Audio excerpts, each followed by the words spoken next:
Bagaimana cara ketika datang ujian kita bisa melaluinya dengan cara yang diridhai Allah?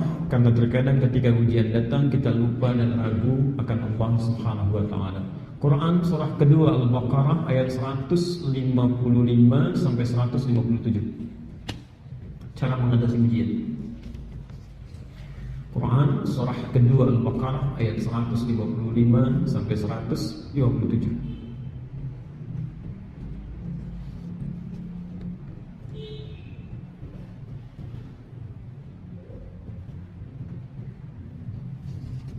Ya. Baik. Perhatikan kalimatnya. Wala nabluwannakum bisyai' wala nabluwannakum bisyai' minal khawf wal ju' wa naqsin minal amwal wal anfus wal thamarat wa basyiris sabirin. Itu solusinya. Yuk lihat bahasa Qur'annya. Ya. Mohon pahami betul ini karena ini kunci mendapatkan ketenangan. Ya, kunci mendapatkan ketenangan. Tadi kan ingin tenang ya, maka ini kunci. Perhatikan betul kalimat Qur'annya. Quran surah kedua Al-Baqarah ayat 155. Posisi paling kiri sebelah atas.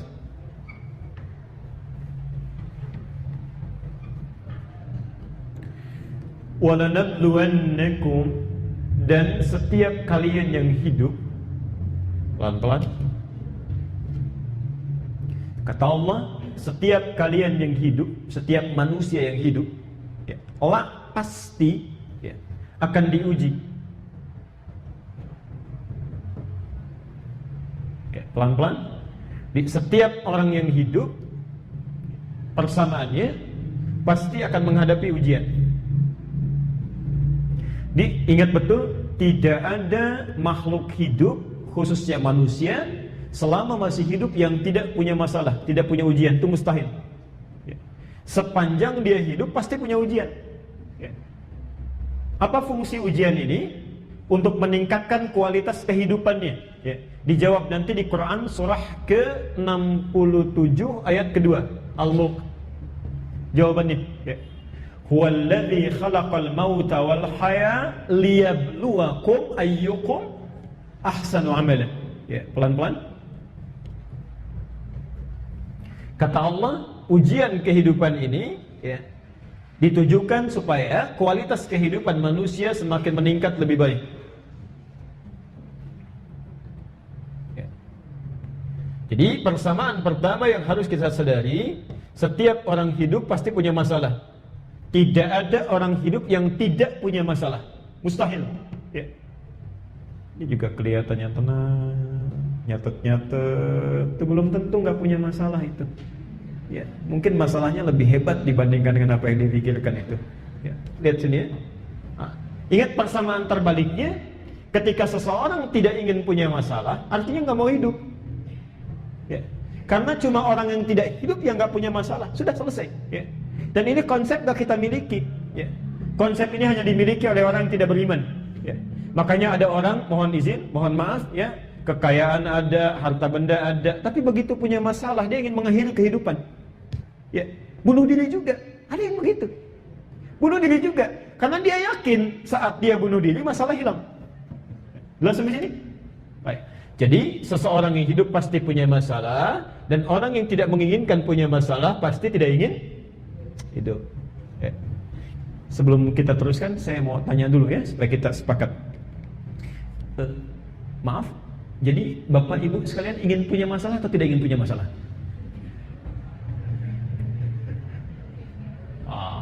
Itu ya. Wah, gila, pengen jawaban ingin punya masalah takutnya susah. Dijawab nggak pengen takut nggak hidup ya. Jadi maunya apa sebetulnya? Baik. Jadi kita tidak bisa memilih. Ya, setiap manusia pasti punya masalah. Apa masalahnya? Lihat pelan-pelan. Kita rinci ya. Kita rinci. Bisyai, banyak, beraneka ragam. Ada beraneka ragam. Sesuai dengan kebutuhan hidup kita, Masya Allah. Itu adilnya Allah. Substansi yang sama, masalahnya bisa berbeda. substansi yang sama, masalahnya bisa beda. Ya. Gelisah itu kan persoalan. Gelisah persoalan. Ya. Tapi kadar kegelisahan, wujudnya bisa beda. Ada orang gelisah ketika kehilangan mobil. Ada orang gelisah ketika belum mendapatkan pekerjaan. Seorang pelajar gelisah menunggu ujian. Seorang anak gelisah mendapatkan mainan. Itu beda-beda. Ya. Tapi substansinya sama. Ya. Substansinya sama. Ya. Pelan-pelan. Minal khawf, ada kekhawatiran. Ya. Ju' mulai lapar. Wa naqsi minal amwal, harta benda berkurang. Wal anfus, ada yang sakit sampai meninggal. Tapi yang menarik yang terakhir. Wa thamarat. Di situ diartikan apa? Diartikan buah-buahan. Ya. Itu agak kurang tepat ya kalau terjemah yang lebih spesifiknya. Itu bahasa kiasan, dibacanya lewat ilmu balaghah. Saya beri contoh gini, kalau Anda menanam satu tumbuhan, ya, terus dirawat sampai besar, sampai tinggi, yang mau dipetik apanya? Buahnya. Itu bahasa kiasan dalam Al-Quran, dibacanya pakai ilmu balaghah. Jadi ada orang-orang yang ujiannya sifatnya terampas hasil kerja kerasnya. Dia nanam modal, uang sudah diberikan, tenaga sudah keluar, tiba-tiba ketika akan dipetik hasil kerja kerasnya dirampas oleh orang. Ya. Ada pengusaha sudah pasang tender, kualitas dipenuhi sudah bagus, di ujung-ujung diselip oleh orang. Itu wathamarat namanya. Ya. Jadi buahnya dipetik oleh orang lain saat kerja keras dilakukan. Ada yang begitu? Ada. Nah, sekarang perhatikan, semua ini kata Allah akan mudah diatasi, sangat mudah. Bahkan persoalan paling pelik pun. Bahkan saking mudahnya, ada orang-orang yang saat menerima itu justru gembira, senang. Ya. Umumnya senang itu saat punya masalah, saat tidak punya masalah. Sekarang gini, ada orang punya masalah malah senang. Ada orang punya masalah malah gembira. Lihat ujung ayatnya. Wabasyiris sabirin. Dan berikan kabar gembira pada orang-orang yang sabar saat menerima itu. Ibu terbayang gak Pak ya? Kata Allah berikan kabar gembira. Jadi ada orang yang gembira saat menerima masalah. Pak, motor Bapak dicuri. Selesai, gembira, senang aja, gak ada masalah. Cari dulu, gak ketemu, sudah selesai. Ya. Sendal hilang, keluar dari masjid gak heboh, biasa aja. Ya. Cari dulu, gak ketemu, sudah. Ya. Jadi dapat masalah malah gembira. Ya. Kan ada ya, pulang dari masjid, sendal hilang, heboh, DKM ditanya, kan jamaah diwawancara. Padahal yang hilang itu cuma sendal jepit aja. Ya. Yang kalau terus terang selesai gitu. Ya. Apa yang menarik? Bagaimana dia bisa gembira? Ini yang paling menarik. Sabirin. Dia punya sifat sabar. Sabar. Yang punya ujian, yang menguji kita. Yang punya masalahnya, yang punya solusinya. Bahkan yang punya kita sendiri pun saat kita diwafatkan, yang punya Allah. Seakan-akan ada kalimat di Quran yang menyejukkan pada diri kita. Ini kalimat ketenangan. Jadi kalau Bapak Ibu sedang diuji oleh Allah, yakinkan pada diri kita, Allah, pelan-pelan, Allah sedang menaikkan kualitas kehidupan saya. Yang punya masalah Allah. Tidak mungkin Allah menitipkan masalah pada saya kalau saya tidak bisa menjalaninya. Yang punya solusi Allah. Tidak mungkin Allah menitipkan persoalan kalau tidak diberikan solusinya. Jangankan masalah, saya saja milik Allah. Kalau saya diambil pun terserah Allah. Pelan-pelan. Buka Quran surah kedua Al-Baqarah 286. Catat dulu dalil terusannya. Catat dalil terusannya. Quran surah 2 ayat 286.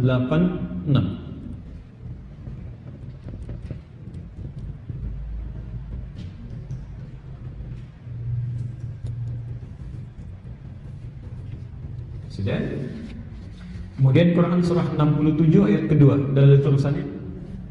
Dalil terusannya.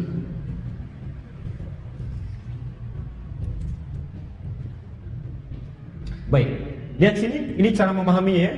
Pelan-pelan, agak sedikit rumit, pelan-pelan. Saat Anda mengucapkan inna lillah, misal diuji dengan persoalan ya, ada yang sakit, semua dokter sudah mengangkat tangannya, gitu kan? ada kehilangan sesuatu, maka yang pertama kata Quran harus dilakukan bukan mengeluh. Saya ulang, bukan mengeluh, ya, bukan cerita sana sini, tapi sampaikan pada diri kita, inna lillah. Apa yang dimaksud dengan inna lillah? Satu, perhatikan, yang punya ujian ini, yang punya masalahnya, yang punya harta bendanya, semuanya milik Allah. Bahkan diri kita pun punya siapa? Punya Allah. Pelan-pelan, pelan-pelan. Kalimat ini kalau diucapkan dengan benar, itu setidaknya akan menghilangkan kegelisahan. Contoh, sendal. Sendal punya siapa? Kalau dibilang punya Allah takut dibawa, itu kan tuh masih kurang. Yang punya nikmat siapa? Ini masalahnya tuh. Jadi kita ini kayaknya pelajaran tauhidnya harus ditingkatkan lagi ya. Wah, yang punya nikmat semuanya siapa? Tadi kan kita katakan jangankan benda-benda biasa, diri kita aja punya Allah. Jadi yang punya sendal siapa? Yang punya mobil? Sudah selesai kan? Nah, sekarang yang punya mau ngambil, kenapa kita mesti repot? Jangankan diri kita, ya, jangankan diri kita, mohon maaf, jangankan benda-benda di sekitar kita, diri kita saja punya Allah. Jadi kalau Allah sudah mau ngambil, ya terserah Allah. Ya, kita cuma dititipi saja kok. Ya. Sekarang ada kemudian seseorang diuji oleh Allah, masuk ke masjid, datang ke rumah Allah, pulang sendalnya hilang. Ya. Hilangkan dalam bahasa manusia. Saat Anda mengucapkan inna lillah, maka kalimat itu menyadarkan, hei, yang punya bukan kamu, yang punya Allah. Tugas kamu dalam menggunakan sendal itu untuk ibadah sudah selesai. Selesai. Sampai di sini, kamu harus gunakan sendal yang lainnya supaya penjual itu mendapatkan harta yang halal dari kamu. Kamu gunakan supaya yang pembuatnya ketika digunakan ibadah dapat bagian pahalanya. Selesai yang di sini, pindah kepada yang lain. Selesai masalahnya. Jadi kalau Anda pikir-pikiran pun setelah ikhtiar nyari sana sini gak ketemu, dikeluhkannya tetap hilang juga. Udah selesai. Kalau kita mendapati sesuatu, tugas kita itu ikhtiar saja. Cari, gak ketemu, selesai. Inna lillahi wa inna ilaihi rajiun. Tapi gak ujuk-ujuk langsung inna lillah, tidak. Cari dulu, deh. Ikhtiar dulu. Sudah tidak ada, sudah simpulkan. Kalau hilang dalam keadaan yang sifatnya buruk, dicuri orang, maka barangkali, mohon maaf, itu memang haknya pencuri. Pencuri kan makanannya yang haram. Ya. Makanannya yang haram. Ya. Barangkali ada sesuatu dalam diri kita yang ingin dikeluarkan oleh Allah, sesuatu yang tidak tepat. Tapi tugas Anda menggunakan sendal itu selesai. Sudah. Allah yang punya ingin memindahkan kepada yang lain. Ya. Jelas di sini? Ini pencuri nggak mau tobat-tobat, saya berikan istidraj saja, istidraj. Ya. Dia nggak sadar dengan amalan-amalannya meningkatkan dan menumbuhkan dosa-dosa keburukannya. Ayo pakai itu yang haram, dia pakai yang haram. Kamu yang sudah soleh sudah, sendal kamu selesai. Kamu gunakan sendal yang lain. Selesai masalahnya. Bahkan diri kita punya siapa? Allah. Kedua, rumus kedua. Jadi rumus pertama ketika Anda diuji dengan musibah supaya nyaman menerimanya, pertama rasakan semua nikmat terkait musibah itu punya Allah, bukan punya kita. Hati-hati, ada orang yang sulit pulangnya karena merasa dirinya sendiri punya dia. Nanti meninggalnya gak susah itu. Orang meninggal cepat, Anda bisa bayangkan ada orang cuma tiduran begini merem-melek, ya Tuhan nafsul mutmainnah, irji ila rabbika radiyatan mardiyah. Nah, ada orang sudah merem-melek gak meninggal juga kan? Begitu dicabut marah-marah. Bahkan ada yang dipukulin malaikat dulu meninggalnya. Quran surah 8 ayat ke-50. Ya. Ada yang dipukuli malaikat. Ya. Allah. Hati-hati ya. Yadribuna wujuhum wa adbarahum. Ada orang yang dipukuli, ya, saking jengkelnya berkata begini, ya, akhriju anfusakum, nanti di ayat lain. Cepat keluar, ngapain sih kamu lama-lama dipukuli tuh depannya belakangnya, ya. Hati-hati ya. Kalaulah Anda bisa menyaksikan para pendosa itu, ya, Masya Allah. Orang-orang kafir yang ingkar itu dipukulin dulu oleh malaikat saat dia pulang. Ya. Yadribuna wujuhum wa adbarahum. Dipukuli depannya, dipukuli belakangnya. Ya. Kenapa? Karena dia masih nggak mau lepas dari dunianya, seakan-akan memiliki.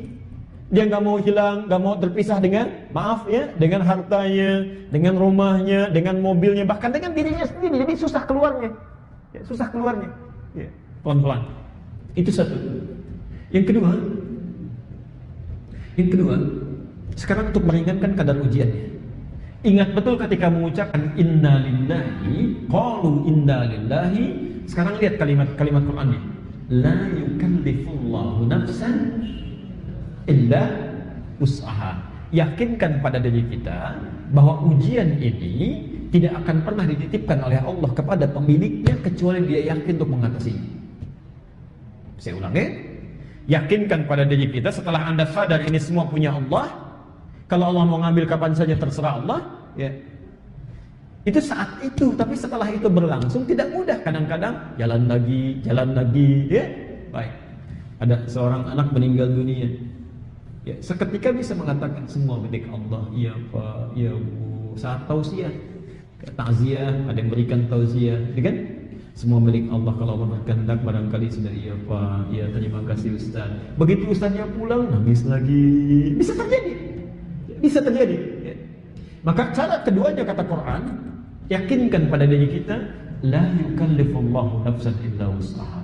Saat Anda mengatakan inna lillah, dibalas di ayat lain diterangkan, hadirkan suasana di dalam hati bahwa Allah tidak mungkin menitipkan ujian ini kecuali kita sanggup. Kalau dalam bahasa bebasnya, perhatikan kalimatnya, saya titipkan kepada kamu ujian ini karena memang cuma kamu yang bisa, yang lain nggak bisa. Yang lain nggak bisa nanggung, cuma kamu. Ya. Bisa nggak terbayang oleh kita? Ada orang dipercaya oleh Allah, dia sendiri pesimis. Kan itu agak sesuatu yang sulit dipahami. Allah saja sudah percaya, masa kita tidak percaya? Kata Allah, cuman kamu yang bisa, yang lain gak bisa. Karena itu saya titipkan pada kamu. Ya. Ada orang kehilangan sesuatu saja, sudah hebohnya luar biasa. Nah cuma kamu yang sanggup menerima ujian ini. La yukallifullahu nafsan illa wus'aha.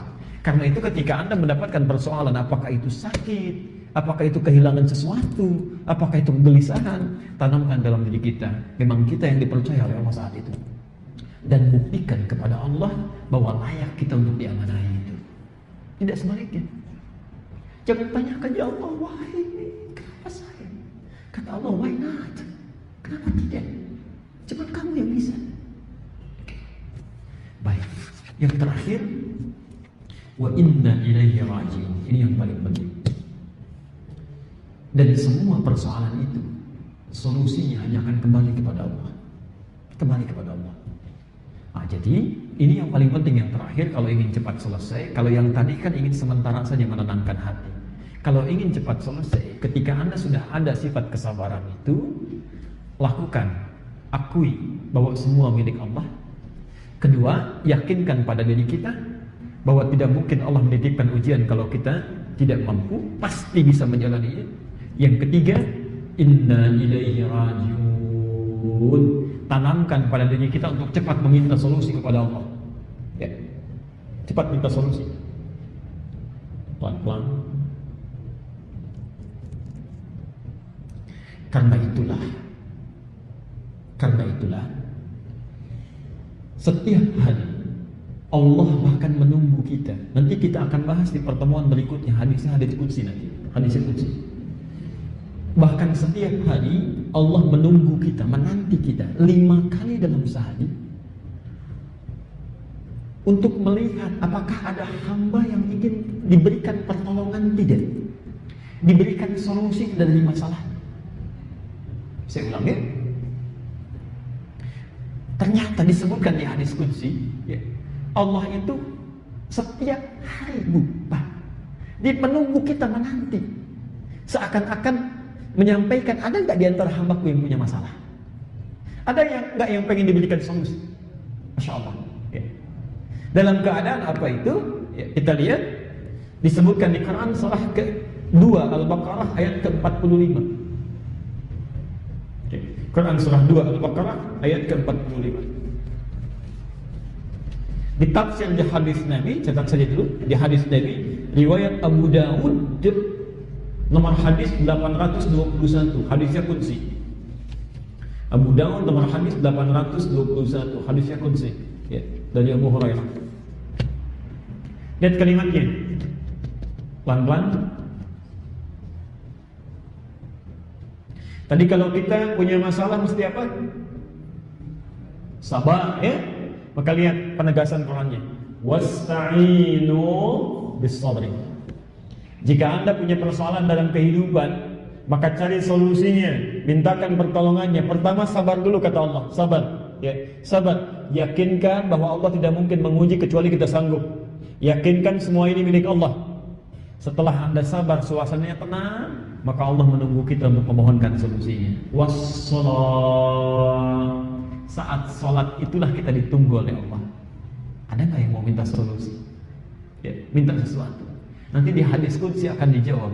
Perintah dimintanya wasta'inu. Permohonan kita untuk diberikan solusi disebut dengan nasta'in. Maka kita bacakan dalam sholat, iyyaka na'budu wa iyyaka. Nanti kita bahas di ayat ini, ada jawaban di hadis qudsi. Kata Allah, lihat di hadis qudsinya, wali abdi masal. Kalau hambaku benar cara menyikapi persoalannya, cara memintanya, maka apapun yang dia minta saat ini aku akan berikan. Jadi sebetulnya manfaat sholat itu kalau benar kita sholatnya, semua persoalan kita selesai. Ya. Tadi dari zuhur sampai menjelang asar ini, tidak ada orang tidak punya masalah. Seharusnya ketika sholat asar kita bacakan kalimat itu, kita mohonkan, selesai masalahnya. Nanti asar punya masalah baru, begitu maghrib selesai, tuntas, ya, tuntas selesai. Karena itu solusi tercepat kalau kita diberikan persoalan, maka pertama terima itu dengan sabar. Ya, yakinkan Allah menguji itu untuk meningkatkan kualitas hidup kita. Ya. Kedua, solusi semua milik Allah. Ya. Yang ketiga, saat kita berhadapan dengan Allah dalam sholat itu mohonkan solusinya, dan kalau sudah rutin demikian dilakukan akan ringan mendapatkan ujian kehidupan itu. Ya. Satu kali ada suami istri punya seorang anak. Ini kisah nyata, anaknya sakit parah, ya luar biasa parahnya. Kemudian suaminya ditugaskan ada panggilan jihad. Qadarullah ketika mau keluar agak berat, ya, karena lihat situasi anak sakit. Kata istrinya, kamu konsentrasi berjihad, biarkan saya bertanggung jawab mengurus anak. Ketika berangkat, ya, qadarullah dalam jihadnya anaknya meninggal dunia, wafat. Lihat ketika pulang, ibu bisa teladani bagaimana sikap istrinya. Ketika pulang yang pertama ditanya oleh suami yaitu anaknya dulu, bagaimana anak kita? Kata istrinya, sedang tidur dalam keadaan yang sangat tenang. Ya, Masya Allah. Ini ibu satu ajaran bahwa ketika suami pulang dengan tugasnya jangan diberikan kegelisahan dulu. Ya, belum apa-apa sudah gelisah, itu kan ada tugas, tadi capek macam-macam kan. Walaupun ibu punya masalah, tahan aja dulu, tahan, berikan ketenangan. Ya. Setelah mandi, beristirahat, macam-macam, ya, Masya Allah, masih tanya juga. Nah, malam-malam di tempat tidurnya saat bertanya, bagaimana keadaan anak kita? Lihat kata istri, bagus sekali kalimatnya. Kata istrinya, bagaimana pendapat Papa, kalau bahasa kita, jika ada seseorang yang dititipi satu titipan, kemudian pemiliknya meminta, tapi yang dititipi ini kemudian marah-marah, tidak mau mengembalikan. Maka suaminya mulai berkata, itu gak boleh, itu tidak benar, tidak tepat, Rasul melarangnya. Masya Allah. Maka istrinya mulai mengatakan, singkat saja, ya, anak kita sudah kembali diambil oleh pemiliknya. Anak kita, titipan yang dititipkan oleh Allah itu sudah kembali diambil oleh pemiliknya. Sudah. Tidak ada marah, tidak ada teriak-teriak, yang hanya cuma tangisan sejenak, kemudian keduanya ya mulai mendekat kepada Allah Subhanahu wa taala. Jadi kalau kita yakin semuanya titipan, tidak ada yang berat dalam kehidupan. Ya. Kalau yakin semuanya titipan, kalau yakin anak titipan, tidak akan berat ketika Allah mengambilnya.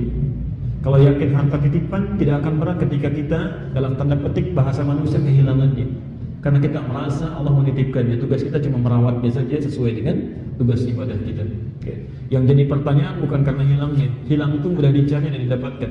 Yang jadi pertanyaan, ketika sudah yang dititipkan itu diambil dari kita, pelan-pelan, maaf kalau bahasa saya kurang menyenangkan, perbuatan baik apa yang sudah kita lakukan dengan titipan itu? Karena itu yang ditanyakan. Itu yang ditanyakan. Ya, bendanya mudah untuk dicari, tapi yang jadi persoalan, perbuatan apa yang melekat pada benda yang telah hilang itu, yang nanti akan ditanya oleh Allah Subhanahu wa taala. Allah nggak akan tanya, kenapa titipan saya bisa hilang? Tak akan hanya begitu. Yang ditanya, apa yang sudah kamu lakukan dengan mobil yang sudah saya titipkan itu, dengan anak yang sudah saya titipkan itu. Ya, maka bertakwalah kepada Allah Subhanahu wa taala. Sekira itu